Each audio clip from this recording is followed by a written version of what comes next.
ya empiezan a generarse los conflictos sociales y el antimaquinismo. Es decir, esta utilización de la máquina de vapor en la industria va a eliminar y va a quitar un montón de puestos de trabajo.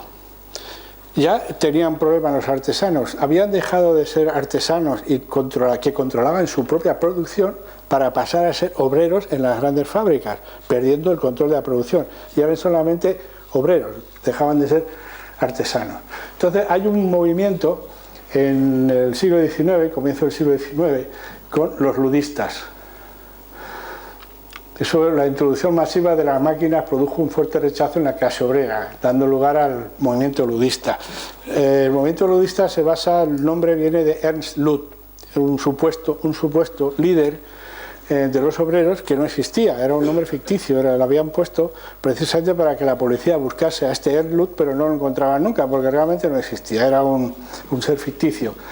Y hubo grandes altercados, incluso llegaron a asesinar ingenieros, gente que se dedicaba a construir y diseñar máquinas, llegaron a ser asesinados y entraban en las fábricas destruyendo. Esto también ocurrió en España. En España también no nos quedamos al margen de esto. En el 54 en Barcelona se produjo el conflicto de las self-actinas. Self-actina viene del inglés self-acting, que son máquinas que funcionan por sí solas, es decir, movidas por una máquina de vapor que van a girar, ¿no? Las self-actinas. Y eso dio lugar, exactamente igual que en Inglaterra, un poco más tarde, a una serie de conflictos sociales importantes en Barcelona. Varias fábricas fueron incendiadas y 3 hiladores fueron cogidos prisioneros y fusilados por ello. Además, también este movimiento se extendió por Alcoy, por ciertas zonas de España. En ese periodo hubo grandes movimientos antimaquinistas. Aquí vemos imágenes de obreros destruyendo telares Jacquard. Este problema del antimaquinismo lo vamos a ver más tarde, aparecerá más tarde, no lo voy a comentar, no lo vamos a ver, pero ya lo apunto. En el siglo XX, el Kazansky, alias Una Bomber, también llegó a promover un movimiento antimaquinista en el siglo XX, pero vamos, no llegó a mucha historia. En la agricultura, bueno, pues también el hierro y el acero y la construcción de máquinas y el vapor, pues también va a tener una influencia en la agricultura. Además es importante porque la población está aumentando enormemente, crece, necesita alimentación, lo mismo que necesitaba tela para los vestidos de algodón, necesita mucha más alimentación. Entonces, va a ocurrir mayormente en el siglo XIX. En el siglo XVIII, realmente lo que hacen en Inglaterra es empezar a trabajar para mejorar las cosechas, primero la introducción de nuevos productos, la patata, etcétera, y empiezan a hacer los sistemas trieniales de plantar barbechos, legumbres, es decir, hacen una serie de experimentos, sobre todo Gerald Toole, que era un científico muy dedicado y que estudiaba todo el tema de la agricultura. Ella fabrica una pequeña máquina que es una sembradora, porque el problema de echar el grano así como así, a voleo, pues no funcionaba. O sea, eso podía dar lugar a sitios que había más, que había menos. Entonces decide diseñar una máquina tirada por un caballo, con un depósito de semilla y de grano, que va avanzando y va repartiendo la semilla correctamente en el terreno y mejora la productividad. John Deere, ese le conocemos también, hemos visto por ahí las máquinas y todo esto. Bueno, pues se le ocurre, es inglés, se le ocurre fabricar un arado de acero. Ya hay acero, un poco caro, sigue siendo el pudelado, pero se utiliza el acero. Además tiene una buena idea. ¿Veis? Aquí sigue siendo el arado de ruedas, el arado nórdico, tirado por caballos o por caballos, pero veis que es doble. ¿Por qué? Sabéis que el arado con vertedera echa la tierra hacia un lado. Entonces, ¿qué pasa? Cuando llegas al final de la línea del surco, llegas al límite del terreno, una de dos, tú tienes el arado así. Si te das la vuelta, tapas el surco que has hecho. O bien te tienes que ir andando tranquilamente sin hacer nada hasta el otro extremo y empezar. Bueno, pues la idea de este hombre es muy simple. Lo hace un arado doble, gira. Cuando llega al final de la parcela, lo que hace es que gira el arado y avanza en la otra dirección, con lo cual se ahorra bastante trabajo y no tapa el otro surco y sigue haciendo surcos correctos, ¿no? Otro que conocemos ya, que nos suena, McCormick, inventa la cosechadora, sobre todo en Estados Unidos, con las grandes extensiones gigantescas, pues claro, segar, cosechar, pues un trabajo inmenso. Entonces empieza a diseñar una máquina que va a ir cortando el trigo, los cereales, y los va a ir acumulando. Esta la patenta en 1831. Y aquí hay una página de un tratado de agricultura alemán que encontré, en el cual pues se ven varias formas, utilizando varias máquinas, trilladoras, arados de disco, y ya una máquina de vapor allí en el campo. Aquí hay también una máquina de vapor que tira de un arado pero a distancia por un cable. Es decir, que la agricultura también se va a ir haciendo, se va a ir beneficiando de todos estos avances tecnológicos que vamos encontrando. El hierro y el carbón en España. Bueno, ahí, como íbamos con un montón de retraso, de hecho cuentan que para fabricar los salmones, los salmones son unos lastres de hierro que se metían en los barcos en el fondo. ¿Para qué? Pues para bajar el centro de gravedad, y además lo más pesado posible, que dejase mucho más espacio en el casco del barco para estivar productos, ¿no? Para hacerlo había que importar el carbón de Inglaterra, porque ya en aquella época se sabía que el carbón de España no es bueno, no es precisamente el mejor. Se traía el carbón de Inglaterra. Pero ya Carlos III, durante el reinado de Carlos III, Jovellanos ya reconoce la importancia del carbón mineral. Es decir, hay que tener carbón, hay que desarrollarlo, y envía a Francisco Carlos de Gaza en el 789 al sur de España, en Espiel, en la cuenca minera del Guadiato, a buscar minas de carbón. ¿Por qué? Porque había un pequeño ferrocarril que transportaba el mineral, pero funcionaba con carbón vegetal o madera. Entonces aquello era carísimo, aquello no se podía mantener, había que encontrar carbón vegetal, carbón mineral a toda costa. Lo encuentran y lo encuentran en la zona de Espiel, encuentran carbón que se puede utilizar. El hombre este es un ingeniero de minas, hay un dibujo de cómo organizar una mina, una imagen del libro El carbón mineral de Francisco Carlos de Gaza. Ya he comentado que durante el siglo XVIII España dependía de la importación del carbón británico. El crecimiento de la industria del carbón en España es muy lento, se abren otras cuencas mineras, hasta que se consigue en 1760 en Sabero, en León, es la primera mina de carbón en el norte de España, en la zona de León, en Sabero, aquí en 1760. Aquí están todavía, es una foto donde se ven unos trozos de las primeras entradas de las minas de Sabero. El hierro. Bueno, pues el hierro es conocido en España. En España desde la antigüedad los árabes y todo el mundo sabían perfectamente que había hierro. Y en la zona del sur, en el hierro de Alquife, en Granada. Y a partir del siglo XIX la zona de Alquife, de Granada, es el mayor centro productor de hierro de España. La primer alto horno de España, que no se ve, se construye en Marbella. No en el norte de España, en Marbella se construye. Desgraciadamente funcionaba todavía con carbón vegetal, con lo cual la desforestación que se estaba haciendo en la zona era tremenda y tuvo sus días contados. El primer alto horno, funcionando con coque, también se funda en el Sabero, en León, donde había carbón. Allí se utiliza el coque, se deja de utilizar el carbón vegetal, se destila el coque para conseguir un carbón de buena calidad y realizar las primeras fundiciones. El primer alto horno de coque en el Sabero, en León, en el norte de España. La máquina de vapor en España, ¿cuándo y cómo llegó? La primera máquina de vapor que se importó era una máquina de Newcomb en el año 1813, cuando ya la máquina de Newcomb estaba ya más obsoleta, para vaciar el agua el agua de los diques de Carena del Arsenal de la Carraca, en Cádiz. Aquí hay un dibujo precisamente con los planos del montaje y la distribución de la famosa de la máquina de vapor para sacar el agua de los diques. Bastante tarde. Pero tenemos a Narciso Bonaplata y Curiol, que fundan una empresa metalúrgica en el convento de Santa Bárbara en Madrid, que luego la llevarán a Barcelona con la fundición de Bonaplata. Aquí tenemos el icono de la fundación. Son los primeros pasos realmente industriales importantes de España en ese periodo.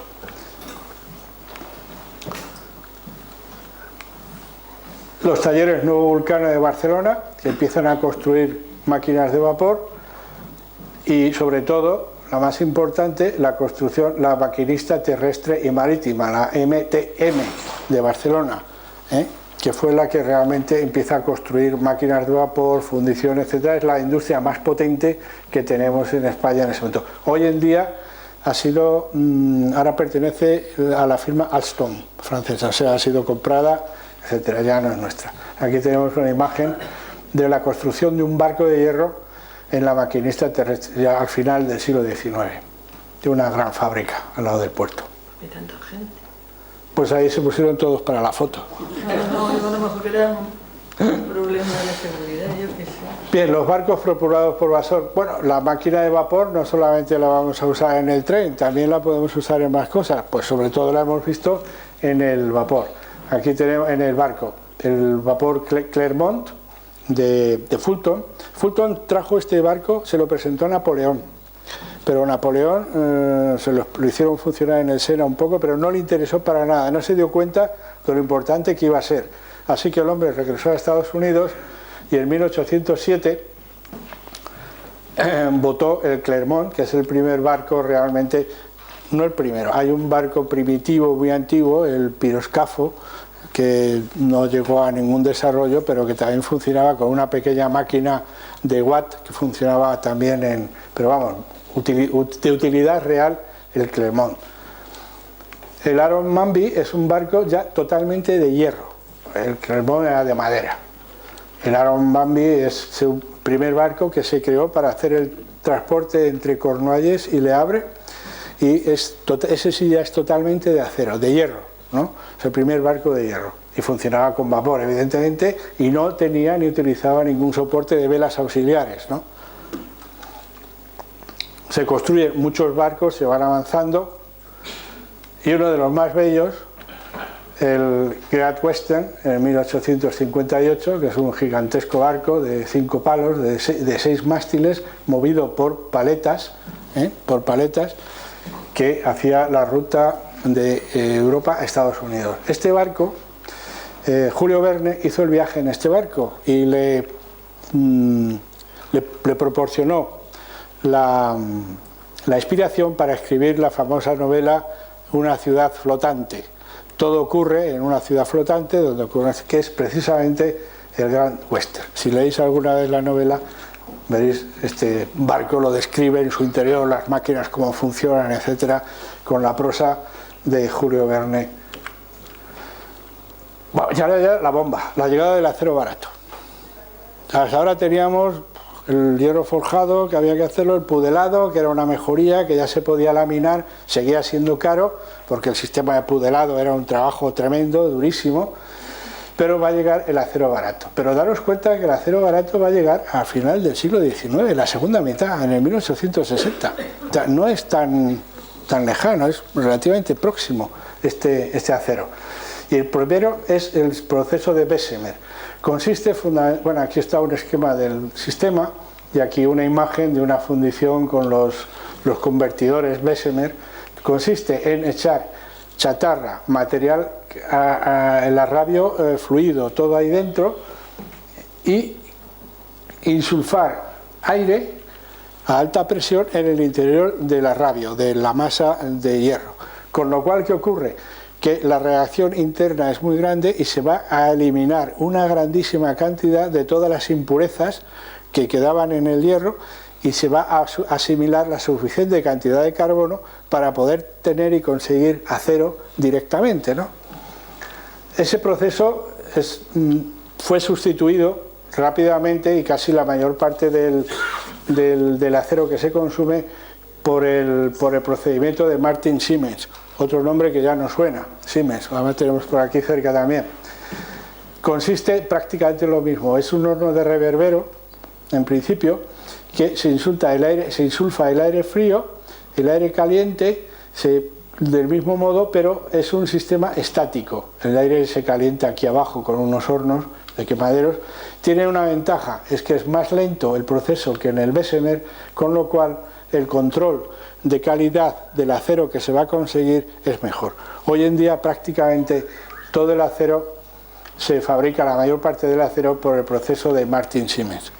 Para que os deis una idea de qué importancia tiene este proceso, en esta gráfica que vemos la producción de acero entre 1800 y el 1950, hace poco, veis la curva cómo asciende rápidamente, y aquí es el punto donde aparece Bessemer, es decir, el acero, ahí es cuando ya llegamos al máximo, tenemos acero para lo que queramos, ¿no? Y la producción se multiplica de forma exponencial en los siguientes años. Bueno, la ingeniería del siglo XIX, pues con todas estas posibilidades técnicas de máquinas de vapor que se mueven acero barato, pues se emprenden retos de ingeniería civil importantísimos. Por ejemplo, he puesto aquí uno de los más importantes, la construcción del canal de Suez, que obra promovida por Ferdinand Lesseps. Era un proyecto que ya desde el tiempo de los faraones tenían la idea de poder hacer un canal, evitar dar la vuelta a África, etc. Y Lesseps lo consigue poner en marcha y se inaugura en el 1859. Hace poco ha habido aquí una conferencia sobre el canal de Panamá, también promovido por Lesseps. Lo que pasa es que ahí hubo muchos problemas, lo explicaron claramente, los problemas que hubo con el canal de Panamá, la intervención de los Estados Unidos, etc. El Lesseps ni Eiffel, que trabajaba en ello, llegaron a ningún punto, y el canal de Panamá se terminó de inaugurar y realizar ya en el siglo XX. Fabricación de puentes de hierro. Mira, este es el puente de hierro de Zaragoza, puente de hierro de Zaragoza, que lo construyó precisamente la Maquinista Terrestre y Marítima de Barcelona.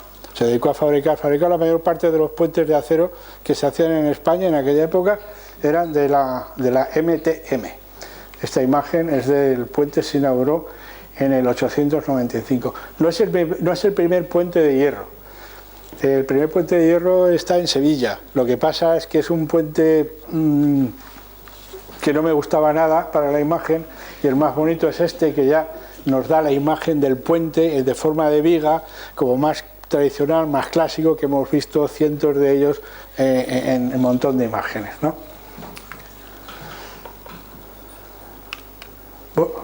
¿Qué pasa?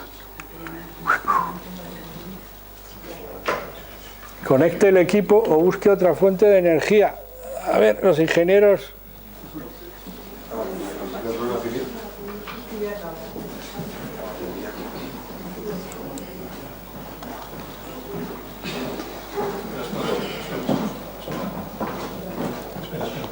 Se está trabajando con las baterías, majete.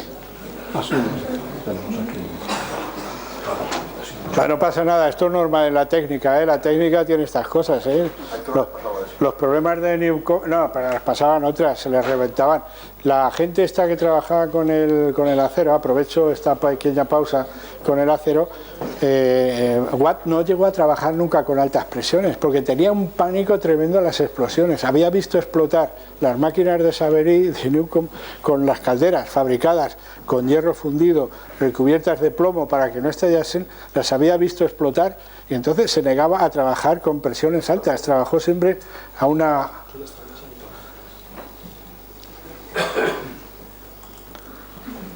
Vale, estupendo. Bueno, el acero sigue participando, va a participar, indudablemente el acero va a participar tremendamente en todo el desarrollo tecnológico que tenemos en el final del siglo XIX, el siglo XX. Rascacielos. El primer rascacielos pues tiene más de 10 pisos, se considera un rascacielos. Es el Home Insurance Building en Chicago, pertenece a, si recordáis la historia de la arquitectura, la escuela de Chicago, etcétera, construido en 1885. Es el primer edificio construido totalmente en acero.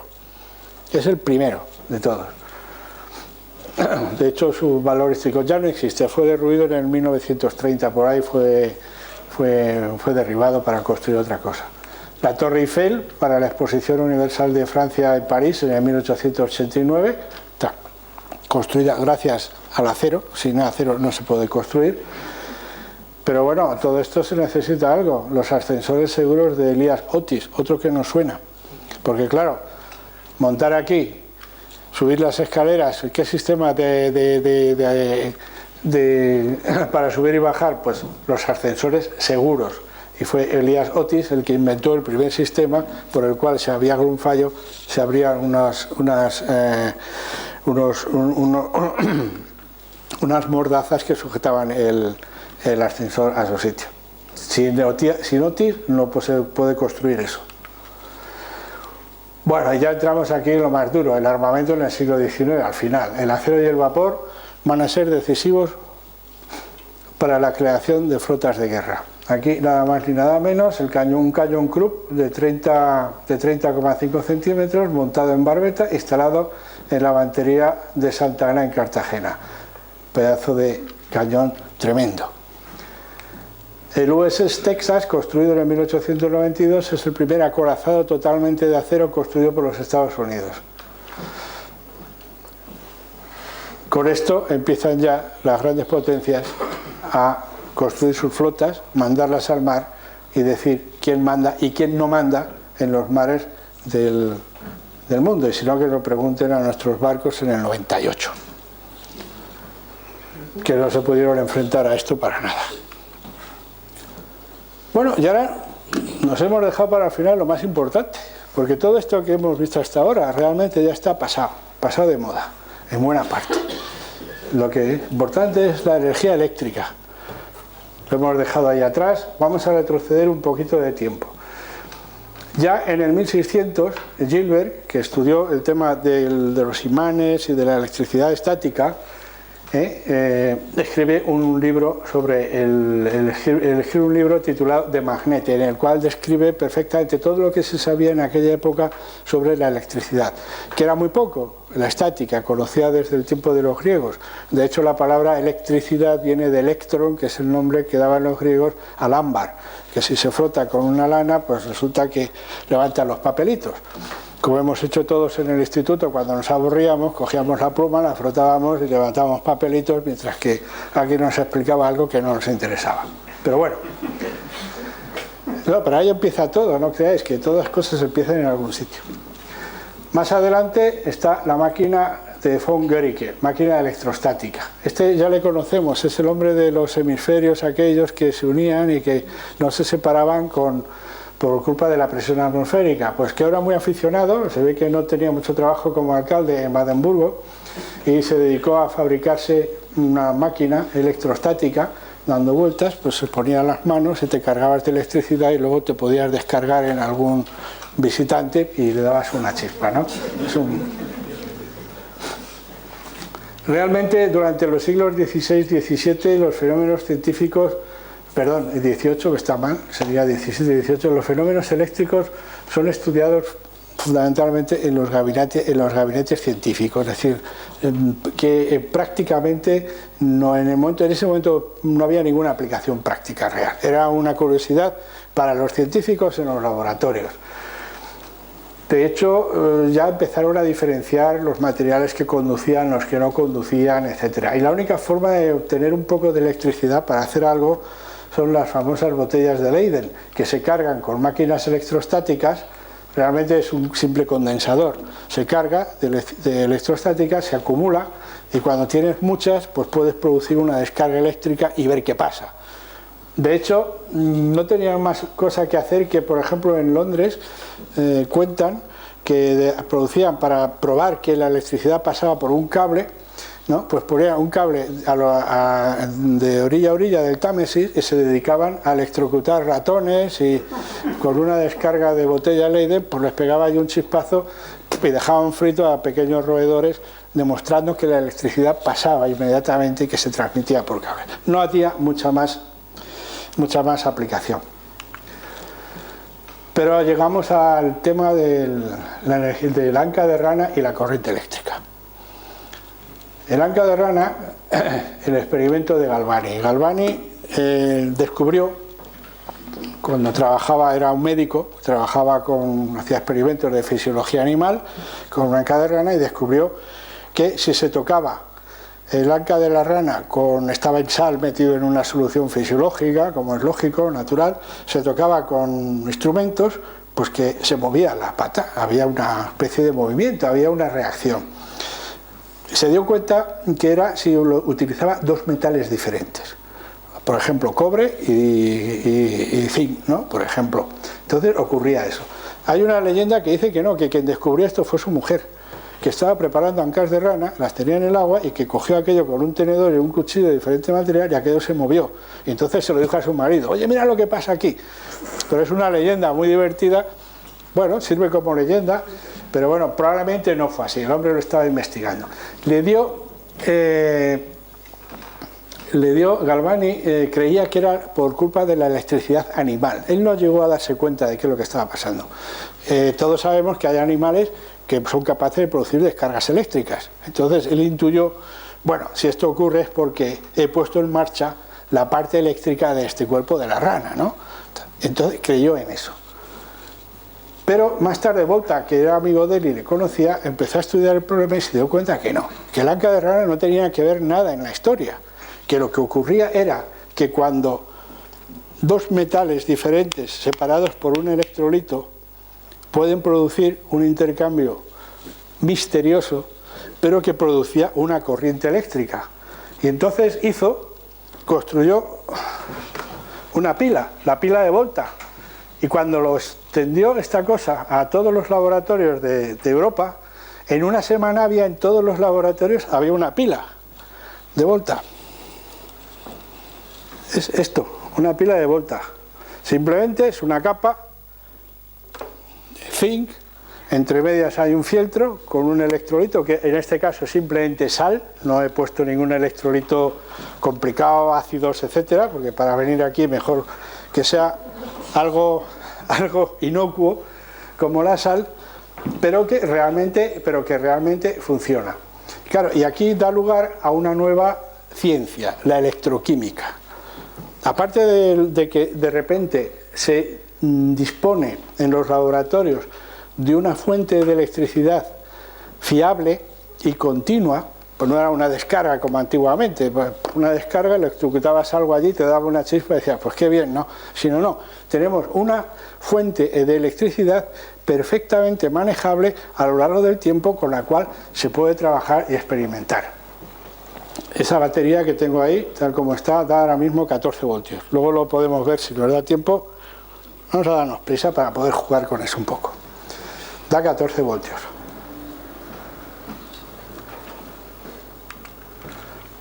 Las primeras aplicaciones de las pilas eléctricas las conocemos todos. Hemos visto en las películas del oeste que van por ahí poniendo el telégrafo de un sitio para otro.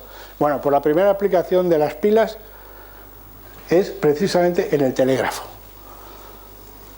Es muy fácil llevar en un carro, llevas tus pilas, vas poniendo los cables y vas comunicándote a lo largo del tendido del ferrocarril, lo que sea. Sirve para el tema de la comunicación a larga distancia, ya se había practicado en tiempos anteriores con fuegos, etcétera.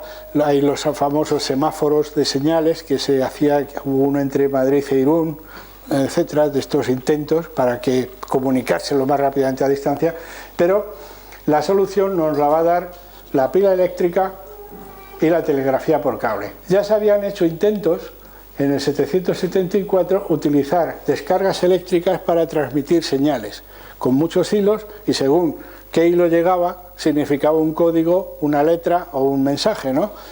A corta distancia. Aquí hay una imagen, se ve entre dos habitaciones, aquí con una especie de clavijero con se pulsaban las teclas para que se produjeran las descargas eléctricas en la otra habitación. Fue el ESAT, trabajó. Se trabajó también en el telégrafo, por ejemplo, el telégrafo de agujas, también hay que lleva 5 cables, de tal forma que según los cables en los cuales te vas metiendo la corriente eléctrica, se van a activar unos electroimanes y van a mover las agujas, con lo cual puedes convertir una serie de movimientos de aguja en códigos que los puedes interpretar. Este es el teléfono de Cook y Weston, pero el gran paso lo va a dar Samuel Morse. Morse va a inventar el telégrafo que conocemos todos, es un impulso simplemente eléctrico, la pila está conectada con la Tierra, a muchos kilómetros de distancia puede haber el receptor con su bobina conectada a Tierra, la corriente eléctrica va a pasar a través de esto y Tierra, y los impulsos que se golpean ahí se van a recibir en el otro receptor, pudiendo ser leídos con el famoso código Morse. Yo tengo, como me gusta coleccionar estas cosas raras, pequeñas, antiguas, este es un pulsador Morse del siglo antiguo, de esa época, es muy antiguo. Esto es lo que se usaba. Claro, la importancia del invento de Morse y la solución de Morse es tremenda. Creo que no hace falta explicar mucho para darnos cuenta de lo que significa la telegrafía con el código Morse para las comunicaciones en general. Pero bueno, hasta ahora todavía no hemos movido nada con la electricidad, lo único que hacemos es mover una señal como mucho. Y entonces va a tener lugar 20 años más tarde de que Volta inventase la pila. Hay el Ørsted, un danés, va a hacer un experimento que es fundamental. Lo vamos a repetir aquí, ya que estamos y tenemos las cosas necesarias para hacerlo. Lo vamos a repetir porque es tan importante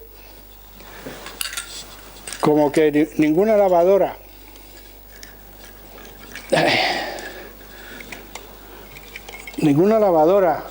ningún motor eléctrico o ventilador de los que tenemos en casa funcionaría sin este experimento. Aquí tenemos una aguja magnética que está orientada, la he puesto, está orientada al norte, entonces él colocó un conductor justamente a lo largo de la aguja magnética.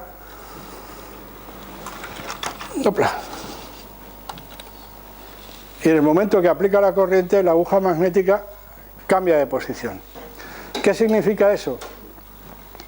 Que de algún modo la corriente eléctrica que atraviesa ese conductor genera un campo magnético que hace moverse a la aguja magnética, es decir, hay un efecto mecánico, y esto es la llave de la ingeniería eléctrica.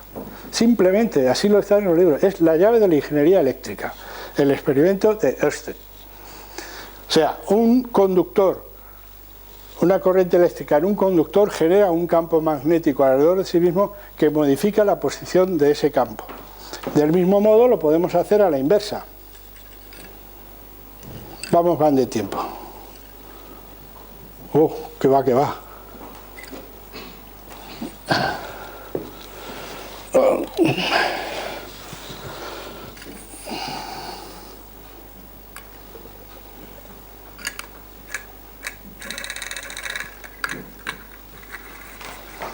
Podemos hacer el experimento al revés. Podemos generar un campo magnético fijo que no se mueve y pasar una corriente eléctrica. ¿Qué va a ocurrir? Que se va a generar una fuerza de rotación y va a mover una pequeña bobina. Eso es un motor eléctrico primitivo, es un motor eléctrico. A partir de ahí podemos hacer un montón de cosas. No solamente nos quedamos con el experimento de Ørsted y sus posibilidades tremendas que tiene, sino el siguiente experimento es el de Faraday, que descubre el electromagnetismo, es decir, una corriente eléctrica en una bobina produce un campo magnético, ese campo magnético en otra bobina produce una corriente eléctrica. Esto es importante, esto no funciona sin eso, porque se usan los transformadores. Y para más INRI, también en esa época muy temprana, en el 865, en el 888, Hertz descubre las ondas eléctricas. Es decir, él hace un experimento que produce unas descargas con un carácter de Runkov potentes y observa que aquí hay una antena, un receptor, y produce una chispa cerca. Es decir, de algún modo se ha transmitido una parte de esa energía, se ha transmitido al otro aparato. Esto lo hemos visto en casa, todos los que teníamos en casa antiguamente, los timbres aquellos de chicharra. Si os acordáis, muchos de ellos, cuando se apretaba el timbre sonaba la radio, producía una interferencia, hacía que ya está. Era precisamente eso, la chispa eléctrica producida en el bobinado de chicharra, del timbre de chicharra, producía una interferencia eléctrica, una onda que la captaba la radio y por eso nos molestaba. Joder, que mal vamos. Lo siento. Hemos perdido mucho tiempo, pero bueno. Vamos a avanzar. Las máquinas eléctricas. A partir de ahí el desarrollo va a ser continuo y constante. En el 32, Hipólito Pixii fabrica el primer generador de dinamo, daba una manivela y producía corriente eléctrica. Un poco más adelante, Zenón Grame, es un francés, crea una máquina que además la hace funcionar como generador y al mismo tiempo como motor. Es decir, la conecta con una máquina de vapor, se pone a girar y al mismo tiempo la corriente eléctrica que genera aquí la utiliza una máquina idéntica como corriente para hacerse funcionar. Realmente una dinamo y un motor son prácticamente lo mismo, es solamente una inversión del tema. Producción y distribución de la electricidad. Bueno, pues a partir de ahí, fijaros ya que en el 82 Edison construye la primera central eléctrica en Estados Unidos, en Pearl Street, para suministrar electricidad a abonados. Realmente tenía como 400 abonados en los alrededores, se hacía un tendido eléctrico y ya empiezan a utilizar la electricidad en las casas. En el 89 la firma Ferranti instala la primera central eléctrica en Inglaterra, en Deptford, en el 89. En 1889, estamos ya acercándonos al final del siglo. Bueno, ahora ya tenemos máquinas que nos producen electricidad y que podemos distribuirla, una vez que hemos salvado muchos problemas de conductores, aisladores, etcétera, etcétera. Pero va a haber una cosa, la producción y la distribución de electricidad va a ser protagonista de una gran contienda. Corriente alterna continua o corriente alterna. Va a ser una controversia tecnológica y financiera muy importante. ¿Por qué? Si queremos transmitir corriente a larga distancia, la única forma de hacerlo, dijésemos, eficazmente es con corriente alterna. La corriente continua, hay un problema y es que los cables se calientan. Todos sabemos que los cables cuando pasa la corriente se calientan. Entonces, ¿cómo puedo transmitir yo energía de un sitio muy lejano a otro con unos cables que me van a hacer perder energía? La energía que se pierde en los cables es directamente proporcional a la intensidad que atraviesa. Entonces digo, bueno, pues para yo transmitir una cantidad de vatios, lo que hago es que subo la tensión y bajo la intensidad. Y cuando la quiera utilizar en el otro lado, lo que hago es volver a bajar la intensidad y obtener más intensidad. Es un poquito complicado, habría que empezar aquí con fórmulas, pero vamos a pasar de ello. Me lo creéis y ya está. Seguro que de muchos de aquí tenéis la idea clara de qué hablo. Entonces, ¿qué pasa? Claro, Edison contrató, aparecen aquí, esta batalla va a estar como en un combate de gladiadores. Por un lado, Thomas Alva Edison, el mago de Menlo Park, con tantos inventos que hacía y tal, la General Electric y J.P. Morgan. Nos suenan todos estos, ¿no? Y al otro lado, Nikola Tesla, que era un ingeniero de origen serbio, que empezó a trabajar para Edison en 1984, y Jorge Westinghouse, que también nos suena. Bueno, entonces, en esta historia, la razón la tenía Tesla, es decir, si queremos transmitir electricidad con eficacia, tiene que ser corriente alterna y no continua, que era el hobby del señor Edison. Como el señor Edison era un tío genial, pero tenía un problema, y es que si la idea no era suya, era una mala idea, entonces machacó todo lo que pudo a Tesla Y menos mal que Westinghouse compró todas las patentes de Tesla y se dio cuenta de que ese era el camino y empezó a promocionar y hacer que toda la corriente eléctrica se transmitiese por corriente alterna, que es la que tenemos. Es que sin esto no tendríamos electricidad en todas las casas, de verdad. El Edison, que era un mal bicho en el fondo, durante los experimentos con corriente alterna se electrocutó uno de sus obreros. Entonces dijo, uy, esto es muy peligroso, esto es un gran argumento para estar en contra de la corriente alterna porque es peligrosísimo, aquí se mueren todos. Y para más INRI se dedicó a electrocutar animales. Creo que electrocutó 50 perros, gallinas, conejos, de todo, caballos, burros, de todo.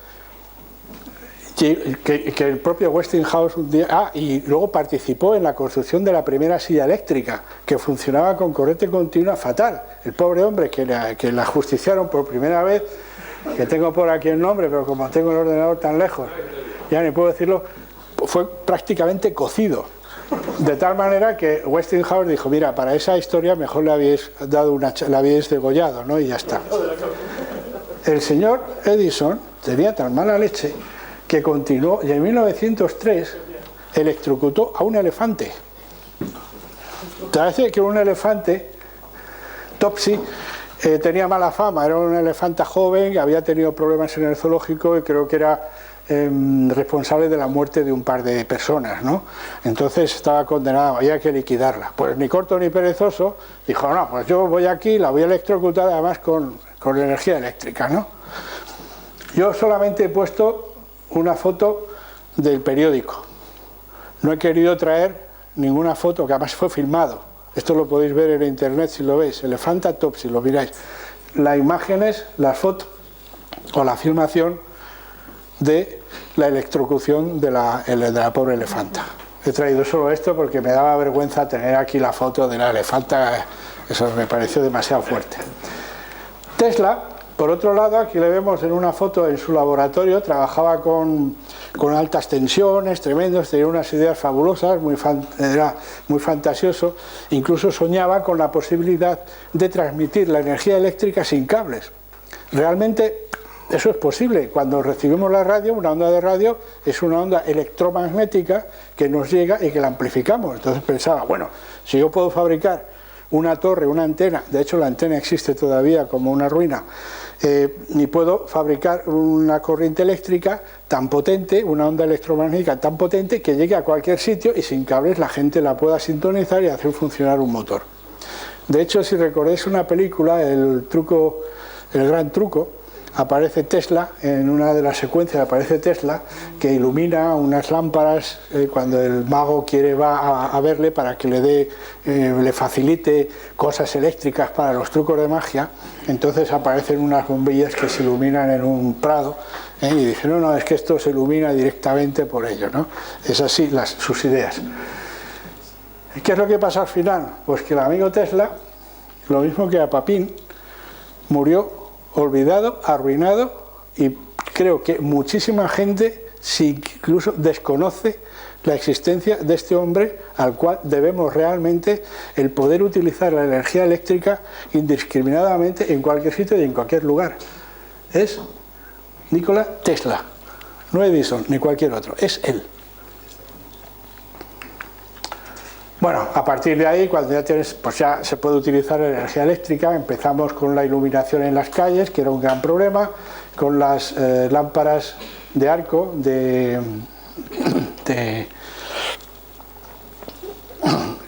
la lámpara de filamento de Edison, que la inventó él. ¿La inventó él? No, ¿qué va? Ya la había inventado otro. Lo que pasa es que Edison lo único que consiguió fue obtener el tipo de filamento que podía aguantar. Pero la idea de generar dentro de una ampolla una cosa incandescente y que iluminase ya viene de mucho antes. Lo que pasa es que Edison consiguió hacer un vacío más grande y utilizar un material que sí que aguantaba muchas más horas. Y ya vemos un anuncio de la época, final del siglo XIX, con una cantidad de oferta de aparatos electrodomésticos que ya se ponían en marcha y a la venta para aquellos que pudiesen pagarse la instalación de la electricidad en sus casas. Más aplicaciones, la telefonía. Graham Bell, Sí, efectivamente, Graham Bell en 1876 lo patentó, pero no es el inventor es el italiano Antonio Meucci, que lo llamó teletrófono. La patente de este hombre se perdió, los papeles. Parece que se perdían ya también los papeles muchas veces en las administraciones y al final nunca logró patentar el teletrófono, el italiano, aquí una imagen de cómo era, y lo patentó Bell. Finalmente, en el año 2005, creo, se ha reconocido que el inventor del teléfono no es Bell, sino Meucci. Lo digo para que si aparece en algún crucigrama, inventor del teléfono, no pongáis Bell, poned Meucci, quién sabe. Las aplicaciones por la telegrafía sin hilos, tenemos a Marconi, ya habíamos visto las ondas hertzianas que había analizado y descubierto Hertz, pues bueno, Marconi se pone en marcha, joder, no puede ser, y lo inventa, se acabó, lo inventa porque lo inventa. Aquí hay una viñeta satírica que se ve de la revista Punch, hay una pareja con una antena arriba y un aparato que es de telegrafía sin hilos, y la historia que abajo pone: esta pareja no están hablando entre sí, ella está recibiendo noticias de su amante mientras que él está viendo la cotización de la bolsa. Hoy esto parece de risa, pero cuando nos vemos por ahí todos con el teléfono móvil estamos ya bastante cerca, ¿no? Bueno, la utilización de todo esto ya nos lleva a tener que mejorar la producción eléctrica, y sobre todo con las centrales hidráulicas, que además son grandes obras de ingeniería. Por un lado, las turbinas de tipo Pelton, esta de aquí, que es cuando es un salto de agua muy alto, el agua viene de muy alto, aquí abajo, o las turbinas de tipo Kaplan, Francis, que son cuando el agua viene de presas, además se necesita una gran obra de ingeniería para construir. Pero bueno, la máquina de vapor con sus pistones y sus cilindros va a desaparecer, porque realmente lo que más importa, lo que más se va a utilizar va a ser las turbinas de vapor. Ya en el 629 Giovanni Branca idea una máquina con que va a impulsar un chorro de vapor sobre una rueda y que va a mover una máquina. Ya la idea estaba ahí. Realmente esto lo va a realizar Parsons en la Brombovery. En el 901 crea la primera turbina de vapor eficaz. El esquema es muy simple: para una central eléctrica seguimos quemando combustible para producir vapor, y por aquí dentro pasa el vapor, se mete en la turbina, se produce electricidad, el agua vuelve al condensador, etcétera. Es lo que es normalmente una central eléctrica. La movamos por carbón, la movamos por petróleo o incluso con energía nuclear. Con lo cual tenemos ya un sistema muy claro y muy completo de distribución eléctrica. La central eléctrica lo lleva a 36.000 kilovoltios, 36.000 voltios, por ejemplo. La tensión de creación se transmite incluso entre 118.000 y 380.000 voltios, y en diversas estaciones de transformación nos llega a nuestra casa de nuevo entre 125 y 200.000 voltios, gracias a Faraday con su experimento de electromagnetismo, y a Tesla, que consiguió introducir la corriente alterna. A partir de ahí, pues los inventos se disparan. La tracción eléctrica, pues evidentemente en el tren eléctrico de Siemens, en la Exposición Universal de Berlín, ya fabricó una pequeña locomotora, funcionaba por electricidad. La primera locomotora eléctrica de uso industrial con motor trifásico se fabricó y se instaló en Hungría. La diseñó un ingeniero, Kálmán Kandó, en Hungría entre el 98 y el 902. Ferrocarril en España, pues el ferrocarril turístico del Monte Uría, en San Sebastián, en el 9, y el primer ferrocarril eléctrico de vía ancha en 1911, para un tramo entre Gregal y Santa Fe. Había problemas con las locomotoras, consumían demasiado carbón y aquello no funcionaba. Motor de combustión interna, nos faltaba. Motor de combustión interna, ya tuvieron intentos Huygens y Papin, que trabajaban juntos en aquella época, de utilizar explosiones de pólvora para mover un pistón y hacer que aquello produjese trabajo. Eso no llegó a ningún lado porque Colbert no les daba el dinero para los trabajos, el ministro de Hacienda de de Francia, les cortó el grifo y no pudieron continuar. Se fabricó un motor de gas, curioso, el motor de 4 tiempos no viene con la gasolina, sino con el gas. Había ya mucho gas, recordamos que había iluminación de gas, producto de la destilación del carbón, etc. Y el primer motor eficaz es la Gaskraftmaschine de Nikolaus Otto, que funciona con gas. Más tarde Daimler fabrica el primer motor portátil. Bueno, vamos a pasar, aquí hay un esquema de cómo funciona un motor de 4 tiempos, pero lo dejamos, no llegamos. Los primeros coches de Benz, aquí tenemos el Velo, la pequeña, va conducido, son las hijas. Esta foto está hecha con la familia, aquí están las hijas y aquí está el resto de la familia con el faetón que...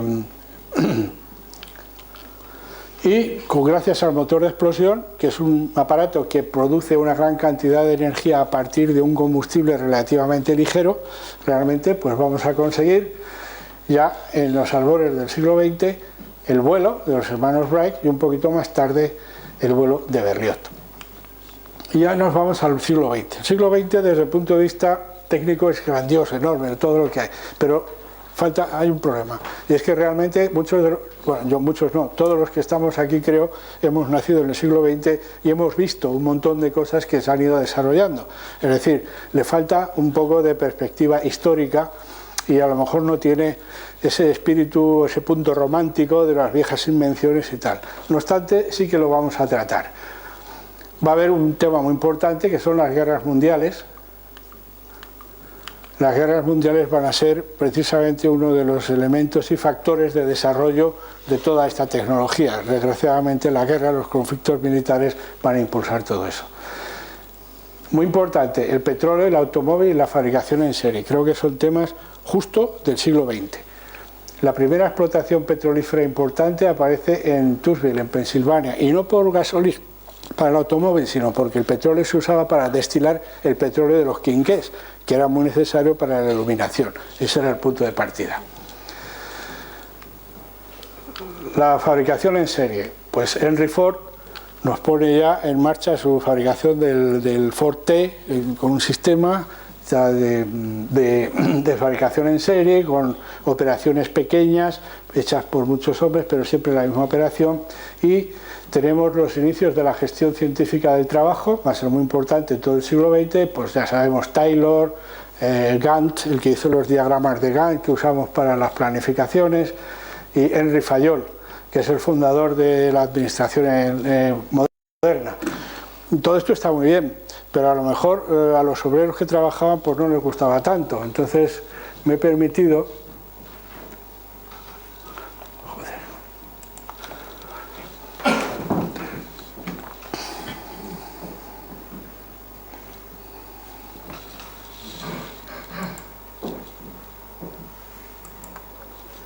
Me he permitido sacaros un poquito una parodia de todo este enloquecimiento industrial generado por el trabajo, la división del trabajo, la especialización, etcétera, etcétera, etcétera. Lo tenemos perfectamente demostrado aquí de forma satírica con el bueno de Charlie Chaplin, la película Tiempos modernos, con los apuros que pasa el pobre hombre en una cadena de montaje enloquecido tratando de conseguir la producción que le obliga el capataz, el dueño que tiene ahí. Creo que es bastante ilustrativo porque hasta quitarse una mosca le produce dificultades que no puede... Vamos para allá. Lo dejamos. Valga como ilustración de contrapunto. Eso se llama el contrapunto. Bueno, vamos a saltarlo. ¿Que hay algo de nuevo en el siglo XX? Sí, los nuevos materiales. El aluminio. El aluminio es un material que en el siglo XIX era escasísimo, rarísimo y era como una joya. Con lo cual, los plásticos, algo nuevo. La repercusión en este diagrama. Lo de abajo es la producción de acero.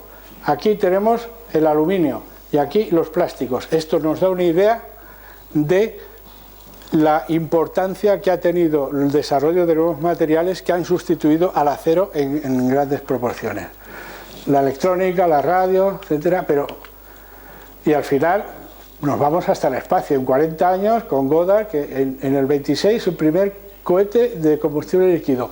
40 años más tarde estamos en la Luna y otros 40 años más tarde tenemos estaciones en el espacio. Increíble. Entonces, después de tanto hablar, el año pasado y este año, creo que lo podemos dejar todo esto en una pequeña, en 2 minutos, se puede recopilar en una pequeña secuencia de 2 minutos. ¿Recordáis la película de 2001 en la cual aparece en un momento el simio aquel que iba por ahí despistado, que no sabía qué hacer, no sabía cuál era su destino, observando a su alrededor lo que tiene a mano? La curiosidad le impulsa a coger un objeto con el cual empieza a descubrir que puede usarlo como herramienta. Cada vez más fuerte.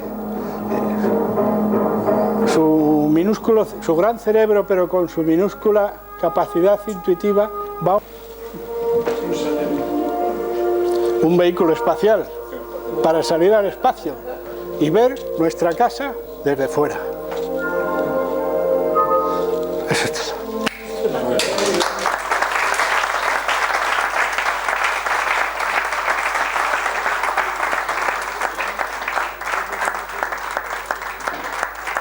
Lo siento.